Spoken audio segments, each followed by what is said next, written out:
meu Deus, me dei mal. Bateu a minha porta, japonês da Federal.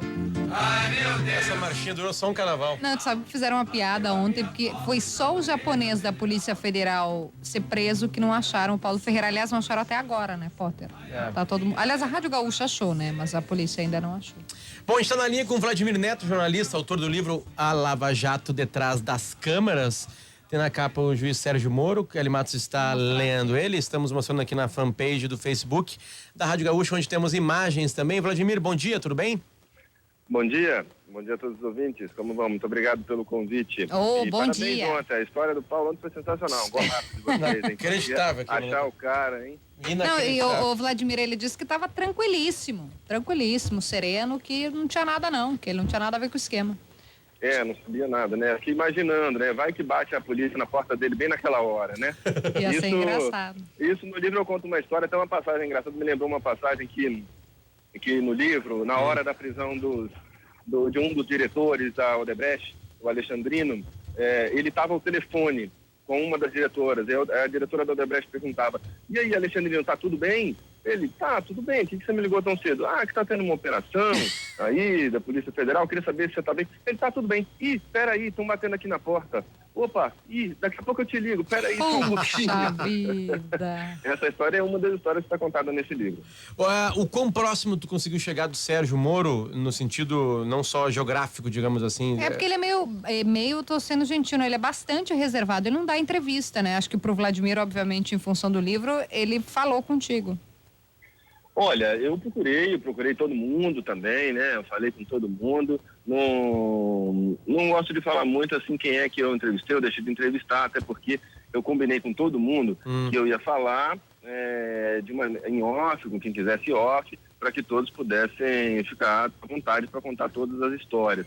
Foi a maneira que eu consegui de reconstituir todos esses fatos para poder trazer aí uma história da Lava Jato completa, né? Na verdade, a minha ideia foi reconstituir todos esses fatos para poder trazer para o leitor uma ideia geral do que é a Lava Jato, contar a história de uma vez, consolidada, com todos esses detalhezinhos que às vezes escapam do noticiário, né? Detalhes, assim, um detalhes curiosos, uma curiosidade, um acaso, uma coisa que aconteceu, que acabou determinando o rumo dos fatos. Isso aconteceu muito ao longo da Lava Jato. Mas, Vladimir, no mínimo na sessão de autógrafos ele foi, né? O juiz Sérgio Moro foi. Foi muito legal. Eu fiquei muito honrado, muito feliz com a presença dele. Foi ele, foi a Rosângela, a mulher dele, foi o japonês da Federal, estava lá também. Uai, pode? Pode. Ele estava com a tornozeleira e tal, mas ele tem que dormir em casa, né? Se recolher à noite. Então, um pouco tipo antes um casamento. Ele passou lá. Tipo um casamento, né, Vladimir? Tipo um casamento. Tem que dormir em casa. Vamos dar um beijo pra Gisele, a mulher do Vladimir, pra tu parar de Não, tô dizendo casamento geral, cara. Muito obrigado. Homem e mulher. Quando tá no casamento, o homem e a mulher tem que dormir em casa, né? Não foi... É isso que esse é o contrato que a gente assina. Mais ou menos, né? Ele foi com a esposa também. O japonês foi com a esposa. O japonês também. Vladimir, a principal pergunta, assim, pra mim é o seguinte, assim, a gente sabe que ainda vai acontecer muita coisa na Lava Jato, então, pelo menos a gente acha que vai acontecer. Vai ter um Lava Jato 2 teu, obviamente, ou para por aqui essa história? Não, eu quero continuar escrevendo, assim, eu combinei com a editora de fazer esse corte com 2 anos, porque tem muita história que já pode ser contada. Entendi. E é uma história muito importante, que o Brasil conheça todos esses detalhes. Mas eu segui escrevendo e segui o conselho de uma das fontes, que logo no começo falou: continua escrevendo, porque essa história está só no começo. E eu sigo esse conselho até hoje. Eu continuo escrevendo, porque eu acho que vai ser inevitável atualizar isso. Já conversei com o dono da editora, e a melhor maneira de atualizar isso, na minha opinião, é fazer um outro livro daqui a um tempo. Mas, Vladimir, tu pega cada fim de fase ou tu tem o diário da Lava Jato, tu vai anotando, como que funciona assim? Eu quero te perguntar várias histórias do livro, mas eu primeiro para compreender o processo de criação. Olha, eu não fiz um capítulo para cada fase, não. Eu fui dividindo pelos pontos mais importantes. Por exemplo, na minha opinião, a primeira etapa da Lava Jato vai até a 7ª fase.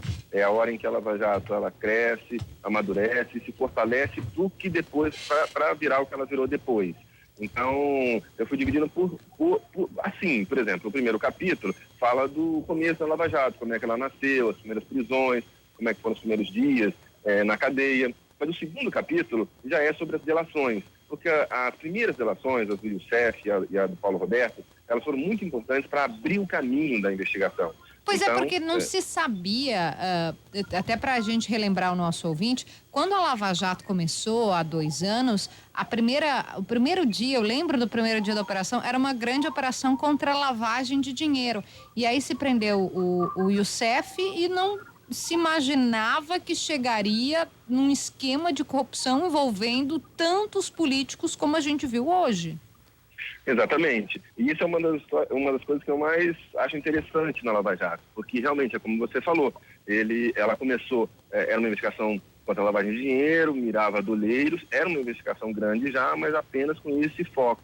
Só que ela deu uma sorte. Por um acaso, eles pegaram também o Paulo Roberto Costa, um ex-diretor da Petrobras. E foi a prisão do Paulo Roberto Costa que determinou tudo que aconteceu depois. Assim, tudo que aconteceu depois um pouco depende do que o Paulo Roberto falou e do que o César falou logo em seguida, entendeu? Então, isso foi coisa, foi um impulso, sabe? Assim, o Paulo Roberto Costa caiu por conta de um carro que ele tinha ganhado de presente do Alberto Youssef. E a Polícia Federal achou estranho encontrar no e-mail do Alberto Youssef uma nota fiscal de um carro no nome do Paulo Roberto, mas no endereço do Alberto Youssef. E aí chamou o Paulo Roberto Costa para depor. E aí o Paulo Roberto Costa comete um erro que também foi muito importante. Qual? Ele pede às filhas para pegarem tudo que tinha no escritório dele durante a busca. Enquanto ele estava sendo levado para depor, as filhas foram ao escritório dele e recolheram documentos, pegaram dinheiro, ou seja, destruíram provas, obstruíram a justiça. E por conta disso é que ele foi preso. O Paulo Roberto Costa não seria preso inicialmente. Ele apenas seria levado a depor. Mas por conta disso, dos filhos terem destruído provas, vamos dizer assim, ele foi preso. E o fato dele ser preso levou à delação dele, e a delação dele levou o caso até a Petrobras. O Paulo Roberto Costa é quem leva aos políticos que depois vai se desdobrando, né? Aquela lista do Janot que a gente acompanhou começa no Paulo Roberto Costa. Exatamente, é a delação do Paulo Roberto Costa, somada à delação do Alberto Youssef, que gerou a lista de Janot, a primeira lista. Eles pegaram o nome dos políticos aí e abriram investigações no Supremo Tribunal Federal. A gente acompanhou isso lá em Brasília. E aí, essa foi a primeira lista de Janot. Outras listas eu acho que ainda virão. Em Vladimir, eu fico pensando assim, tá? Eu vou pensar alto contigo agora aqui, tá? É uma operação gigantesca que movimenta milhões de reais, né? Talvez centenas de milhões de reais. A gente já pode falar isso. Bilhões, são bilhões, né? A própria Petrobras admitiu um prejuízo de 6 bilhões de reais. Né? Mas eu digo assim, nessa distribuição, assim, por que não? Talvez já tenha havido. Mas a morte, ela tá muito próxima dessas coisas todas, né? Eu digo assim porque tem muita queima de arquivos. A gente vai pensar em coisas mais antigas ou outros tipos de máfia, assim, as coisas eram resolvidas bom, o fim era diferente, assim, né? A gente teve no Brasil, no caso do Collor, né? PC Farias, né? Agora teve mas da Operação Turbulência, não Turbulência, né? Que pode ser que se linke mais tarde, assim. Isso, a polícia teme que isso comece a acontecer? Olha, eu não percebi isso sem nenhum dos investigadores. A gente não tem um caso desse na Lava Jato, não tem um caso de morte na Lava Jato até agora, eu espero que não tenha nunca. Mas eu acho que os investigadores estão sempre atentos nisso. Mas é que também a Lava Jato já chegou num ponto, um amadurecimento, já se desdobrou tanto, que hoje em dia eu acho muito difícil alguém ter coragem de tomar uma atitude drástica como essa. E só para uma coisa que você falou da turbulência, o curioso é que outras investigações, elas vão tocando na Lava Jato, né? Assim, a Lava Jato ela vai crescendo de uma maneira que ela acaba tocando, por exemplo, na Operação Acrônimo, né? Ou na própria turbulência. Caso do CAF, nas Zelotes. Então, assim, todos os casos de corrupção que a gente vem acompanhando nos últimos meses, anos no Brasil, eles meio que estão se comunicando por conta do tamanho da Lava Jato. É como se ela estivesse crescendo e fosse absorvendo, tocando em todas as outras investigações. O que para mim é um momento auspicioso, que é um momento que assim, leva até uma esperança, né? Uma expectativa de que talvez a situação melhore nessa área aí no Brasil. Ô Vladimir, você começa o livro falando do dia que talvez seja emblemático e me parece que ali as coisas começaram a acontecer até para o processo, a culminar no processo de impeachment, que é a posse do ex-presidente Lula. E você estava em Curitiba, tu me corrija se eu estiver errada, mas eu acho que o furo é do Vladimir, das escutas telefônicas que foram divulgadas, a do Bessias, a famosa ligação. Sim, E naquele dia, tu lembra, Potter? O país entrou em convulsão. Exatamente. Começou, porque a gente ia ouvindo as gravações, né? Essa talvez a mais forte, mas também tinha gravações com palavrão e coisas assim, ficou todo mundo estupefato. Técnico da Ferroviária. Sobre o time, exato. Como é que tu não vai contar quem te entregou, mas como é que foi receber isso e se dar conta do tamanho da bomba que tu tinha nas mãos? Olha, você, como uma boa repórter que é, você sabe o que é você pegar uma informação dessa, primeiro, que todo mundo, a fonte deu uma dica, falou, olha, bicho, tá público, corre lá, porque todo mundo vai perceber, e eu saí correndo. Eu lembro que eu estava em Curitiba nesse dia, saí correndo atrás de um táxi, pulei dentro do primeiro táxi e falei, toca pra RPC, vai, corre, que é a repetidora da TV Globo, lá na filiada da TV Globo no Paraná. E aí, engraçado, é que eu liguei pra redação e falei, chefe, é o seguinte, presta atenção, olha, tem uma escuta do Lula e da Dilma. Aí meu chefe falava, o quê? E aí ele perguntava assim, mas tem a voz? Falei, tem a voz, sim, tem a voz do presidente Lula, tem a voz do presidente Rafael de Montes. Aí o taxista estava olhando para trás, assim, tipo... Quem é você? Que é isso? Eu falava, toca, amigo, vai. E falava assim, não, mas é isso mesmo? Eu falei, chefe, E a gravação foi feita hoje, porque aquela gravação tinha sido feita naquele dia, né? Nossa. Naquele dia. E aí o taxista olhava para trás de novo e eu, vai, cara, vai, corre. Daqui a pouco ele estava lá correndo pelo trânsito, chegou em 5 minutos na RPC, sabe? Foi bem engraçado, ele recebeu a notícia em primeira mão. Assim, O taxista. O taxista. Que loucura. E aí se sucedeu. Aí a Globo News começou a transmitir, você já tinha as informações também e foi aquela convulsão. Eu teria pegado um pote de Nutella já, porque eu não teria estômago. Aí do Sul, né? O Marcelo. Exatamente. Eu falei, Marcelo, pega isso aqui, coloca na News logo, vai. Eu fui preparar a matéria do Jornal Nacional, falei, vai, entra na News e dá essa notícia, mas dá meu crédito, por favor. Não, ele fez. Ele disse o tempo todo. Foi super correto, Vladimir, há uma expectativa com grandes figurões brasileiros na Lava Jato, né? Óbvio que a gente sabe que tem o braço do STF, né? Com políticos ativos, né? Tu achas que isso vai acabar acontecendo? A gente está vendo empreiteiros atrás das grades, mas tu achas que políticos vão para trás das grades por causa da Lava Jato? Olha, para trás das grades, eu não sei, isso não está muito claro. Acho que a investigação, sim, começa a crescer para o lado deles. A gente já viu pedidos de prisão, né, que foram levados ao Supremo Tribunal Federal, recentemente, pedidos de prisão de políticos que o ministro Teori julgou. Mas vai começar uma nova etapa. Eu acho que essa investigação, ela vai crescer em Brasília também, ela vai continuar no Paraná, aqui no Sul, mas lá em Brasília vai crescer, sim. Acho que todo mundo, como disse, o Janot diz, né, o Procurador-Geral da República, Janot diz que quem consegue pagar, vai pagar. Vamos ver. Acho que a gente tem que estar vigilante, a sociedade brasileira tem que estar acompanhando sempre, é o que a gente tenta fazer, vocês fazem aí, eu faço aqui, pra gente ver o que vai ser o desenrolar dessa história, assim. Acho que alguém já falou essa frase, que não é minha, que a vigilância, ela é o preço da liberdade.